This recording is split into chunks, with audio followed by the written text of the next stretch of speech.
Good morning, ma'am. Good afternoon or good evening. I'm Cindy Manapat, BSBA 1, and I'm gonna tell about Chapter 3 Philippine History Spaces for Conflict and Controversies. Making sense of the past. Historical interpretation. History is study of the past, but more than contemporary definition is centered on how it impacts and present through its consequences. Geoffrey Baraclou defined history as the attempt of discover on the basis of fragmentary evidence the significant things about past. He also notes the history we read through based on facts is strictly speaking not factual and at all but a serious accepted judgment such judgments of historians on the how the past should be seen make the foundation of historian interpretation. The Code of Kalansiaw is a mythical legal code of epic history. Maragtas, before it was revealed as a hoax, it was a source of pride for the people of Aklan. In fact, a historical maker was installed in the town of Batan, Aklan in 1956 with the following text. Code of Kalansiaw. Dato Bendehara Kalansiaw, 3rd Chief of Panay. Born in Aklan, established his government in the peninsula of Batang Aklan, Sakop. Considered the first Filipino lawgiver, he promulgated in about 1433 a penal code now known as Code of Kalansiaw, containing 18 articles. Don Marcelino Aurelia of Saragossa, Spain, obtained the original manuscript from an old chief of Panay which was later translated into Spanish by Rafael Morbiero Zamani.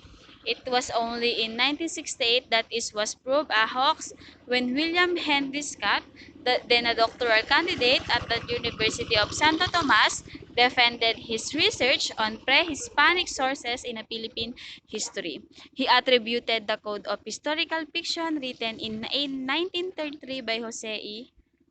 Marco, titled Las Antiguas Leyendas de la Isla de Negros. Marco attributed the code itself to the priest named Jose Maria Pabon.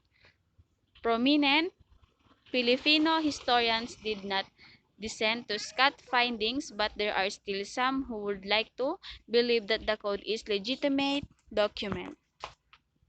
Historians utilize facts collected from primary sources of history and then draw their own reading that their intended audience may understand the historical events, a process that in essence makes sense of the past. The premise is not all primary sources are accessible to a general audience and without the proper training and background. A non-historian interpreting a primary sources may do more harm than good. A primary source may even cause misunderstanding, sometimes even resulting in many problems.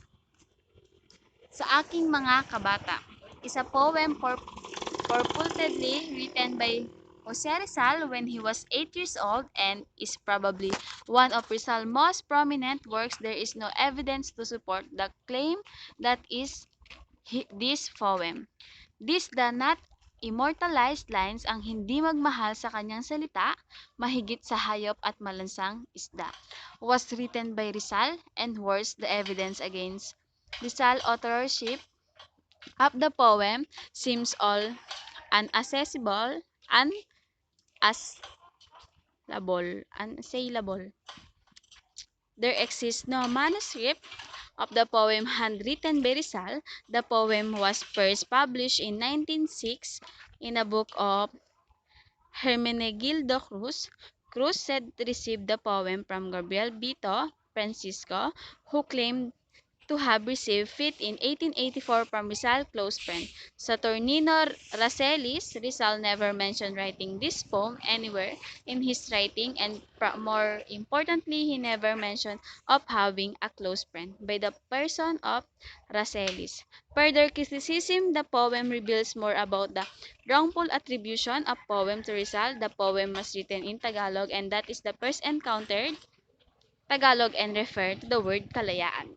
but it was documented in Rizal letters that he first encountered the word through a Marcelo H. del Pilar's translation of Rizal's essay, El Amor Patrio, where it was spelled as Kalayaan. While Rizal native tongue was Tagalog, he was educated in Spanish, starting from a mother Chudora Alonso. Later on, he would express disappointment in his difficulty in expressing himself in his native tongue. The poem's spelling is also suspect. The use of letters K and W to replace C and respectively was suggested by Rizal as an adult. If the poem was intended written during his time, it should use the original Spanish orthography that was prevalent in his time. Interpretation of the past, therefore, vary according who reads the primary source, when it was read, and how it was read.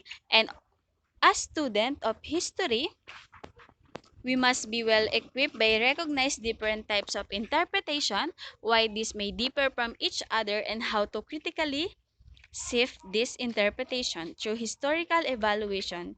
Interpretation of historical events change over time. Thus, it is an important skill of for a student of history to track these changes is attempt to understand the past. Many of things we accept as true about the past may not be the case anymore. Just because these were taught to us as fact when we were younger does not mean it is set in a stone. History is after all construct, and as a construct it is open from interpretation.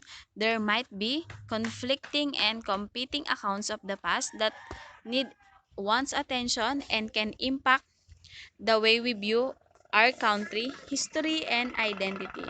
It is important, therefore, to subject to evaluation not only the primary source but also the historical interpretation of the same to ensure that the current interpretation is reliable to support our acceptance of events of the past. Multi-perspective. With several possibilities of interpreting the past, another important concept that we must note is multi-perspective. This can be defined as way of looking at historical events, personalities, developments, culture, and societies from different perspectives.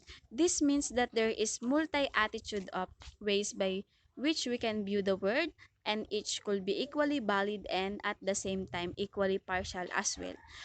Historical writing is by the definition biased, partial, and contains preconception. The historian decided on what sources to use, what interpretation to make more apparent, depending on what his end is. Historian may misinterpret interpret evidence attending to those that suggested a certain event happen and then ignore the rest that goes against the evidence. Historian may omit significant facts about their subject which make the interpretation unbalanced. Historian may impose a certain ideology to their subject which may not appropriately to an event without considering other possible casual explanation of said event. These are just many of ways a historian may fail in his historical inference, description, and interpretation. With multi-perspective as an approach in history, we must understand and that historical interpretation contains discrepancies, contradiction, ambiguities, and other often and focus of dissent. Exploring multiple perspectives in history requires incorporating source materials that reflecting different views of an event in history. Because singular historical narratives do not provide from space to inquire and investigate different sources that encounter each other may create space from more investigation and research while providing more evidence for those truths and these sources agree on. Case Study 1. Where did the first Catholic Mass take place in the Philippines? The popularity of knowing where the first happened in history has been easy way to trivialize history, but this case study will not focus on the significance or lack therefore of the site of First Catholic Mass in the Philippines, but rather use to historic historiographical exercise in the utilization of evidence and interpreting in reading historical events. Butuan has long been believed as a site of first mass. In fact, this has been the case of 3 centuries, culminating in the erection of a monument in 1872 near Agusan River with the commemorates and the expedition arrival and celebration of Mass on April 8, 1521. The Butuan claim has been based on rather elementary reading of primary sources from event. Toward the end of 19th century and the start of the 20th century, together with the increasing scholarship of the history of the Philippines, a more nuanced reading of the available evidence was made, which brought the light more consideration in going against the more accepted interpretation of the first mass in the Philippines, made both by Spanish and Filipino scholars. It must be noted that there are only two primary sources that historians refer to in identifying the site of the first mass. One is the log kept by the Francisco Albo, a pilot of a Magellan ship, Trinidad. He was one of the 18 survivors who returned with the Sebastian Elcano on the ship Victoria after they circumnavigated the world. The other complete was the account by Antonio Pigafetta, Primo Bioggio, Intorno al Mondo, First Voyage Around the World. Pigetta, like Albo, was a member of Magellan Expedition and the eyewitness of the event, particularly on the mast.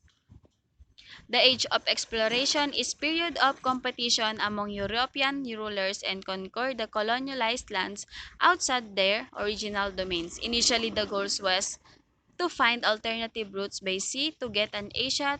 The main source of spices and other commodities existing routes to Asia were mainly by land and cost very expensive. A sea route to Asia means the Europeans could access the spice trade directly, greatly reducing costs and traders. Spain's major foray into exploration was through Christopher Columbus, who proposed to sail westward to find the shortcut to Asia. He was able to reach the Americas, which was then cut off. The rest of known as Spain colonialized parts of North America, Mexico, South America. In the 16th century, they were also able to reach the Philippines and Spanish account of the Cavite Mutiny. The documentation of Spanish historian Jose Montero y Vidal centered on how the event was an attempt into overthrowing the Spanish government in the Philippines. Although regarded as historian, his account of the mutiny was criticized as woefully biased and rapid for the scholar. Another account from the official report written by the Governor General Rafael Izquierdo implicated the native clergy who were then give the movement toward secularization of parishes.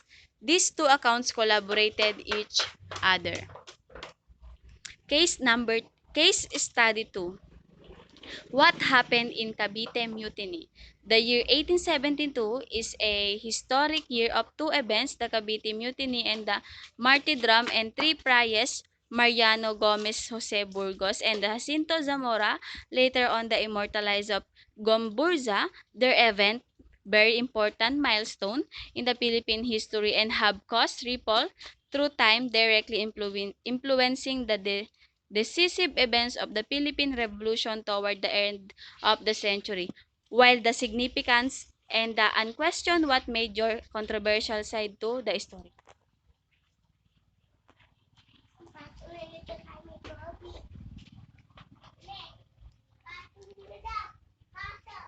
What made this year controversial? There are different sides of the story, a battle of perspective supported by primary sources. In the case of study, we zoom into event of Cavite Mutiny, a major factor in the awakening nationalism among the Filipino of that time.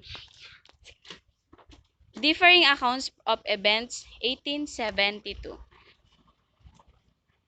Primary source expert from Pardo de Taveras account of the Cavite Mutiny. The Gomburza is the collective name of the three martyr Priest Mariano Gomez, Jose Burgos, Jacinto Zamora, who were tagged as the mastermind of Cavite Mutiny.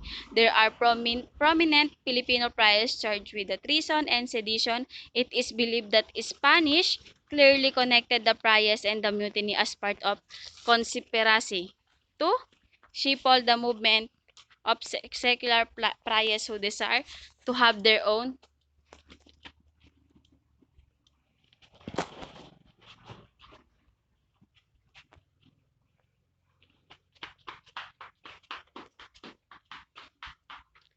Comburza were executed by garrote in public, a scene populatedly witnesses by a young Jose Rizal. Their martyrdom is widely accepted as the dawn of the Philippine nationalism of 19th century, with Rizal dedicating his second novel El Filibusterismo to their memory. The government, by enshoring the trial in mystery and pardoning you co-accused, has suggested that some mistake was committed when your fate was decided in the whole of the Philippines in paying homage to your memory and calling the martyrs totally rejected your guilt. The church, by refusing the grade you, has put in doubt the crime charge against you. Case study 3. Did Rizal react?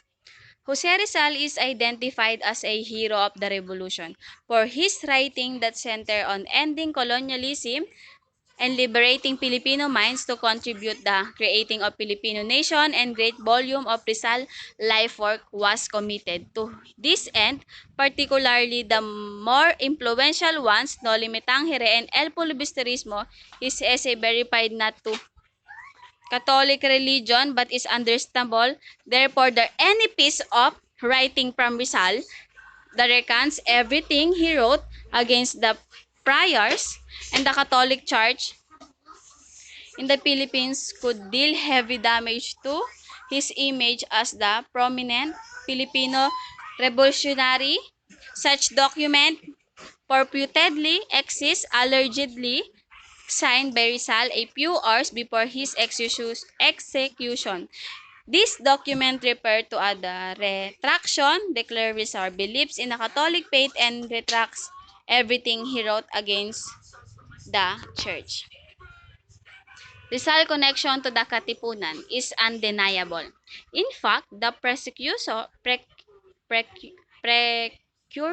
of the Katipunan as the organization of La Liga Filipina, an organization Rizal founded with the Andres Bonifacio as one its members, but La Liga Filipina was short-lived as the Spaniard exiled Rizal to the Pitan former member decided to band together to establish the Katipunan a few days after Rizal exile on July 7, 1892. Rizal may not have been officially part of Katipunan, but the Katipuneros showed great appreciation of his work toward the same goals. Out of 28 members, the leadership of Katipunan, known as the Kataas-Taasang Sanggunian ng Katipunan from 1892 to 1896, 13 were formerly members of La Liga Filipina. Katipuneros even used Rizal name as a password. In the 1896, Katipuneros decided to inform Rizal of their plans to launch the revolution and sent Pio Valenzuela to visit Rizal in Dapitan, Valenzuela. Account of his meeting.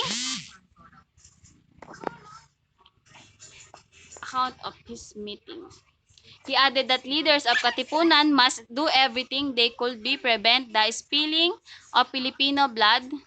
Valenzuela informed Rizal that the revolution could inevitably break out. The Katipunans were to be discovered by the Spaniard. Rizal advised Valenzuela that the Katipunan should persecute the support of wealthy Filipinos to strengthen their cause, and suggested that Antonio Luna be recruited to direct the military movement.